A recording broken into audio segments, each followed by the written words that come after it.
საგზომით იძლევა კომენტარს. კი. თუ შეიძლება. ქუჩაში ხალხი არ არის და აქცია არ აქვს. დაამა ლოგოები. არანაირი ფასი არ აქვს. სინამდვილეში ყველა ეს სანქციები იქნება თუ რეზოლუციები იქნება თუ რა იქნება, ყველაფერი დგას მაგაზე, რომ ქუჩაში ამდენი დღეა გადაბმულად ადამიანები ყინვაში, თოვლში, ეხა უკვე სიცხეში ადამიანები გამოდიან დგანან. ყველაფერი შენდება მაგაზე. ეს რეზოლუციებიც აქცია გაქვს, მიდიხარ იქ ელაპარაკები, რაღაცას უხსნი, ჩაგაქ მასალები, იღებ რაღაც რეზოლუციას, შემდეგ შეხვედრებზე მივიდივართ უკვე ამ პარლამენტის პასეს რეზოლუცია და რანაგლია აქ ეს წერია ეხა ამაზე გჭირდება ზემოდან ამის დაშენება ეხა გაიგებიო ერთამე ესე გურ გამოძღონ გავს ბოლომდე ამ ყველაფრის არის ქუჩაში გასაგებია ეხა ჩვენ არა მე შეიძლება თქვა ჩვენს თვალწინ ამ ვირიშვილმა სისხლის სამართლის დანაშაულში აღიარება მისცა ქართულ ხალხს ანუ რასაუბროს რომ კავშირში აქციები და სანქციები.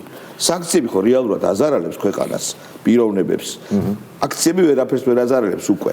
მაგრამ უყურესავოს გეგმა დახლარდა. აქციებზე ვიღებთ, ვამრავლებთ ამ ხალხს, რაღაცებს ვეუბნები და მე ეს მასალა მიგვაქვს იქ და ვცდილობთ რომ სანქციები დავუწესო, რომ ეს გამრავლდეს და ურთიერთკავშირი აღიარა. მე დღეს ამ ზურა ჯაფარიძის ამ ეთერს უსმინე და თითქოს და სხვა რამეს უფრო ამბობდა სხვა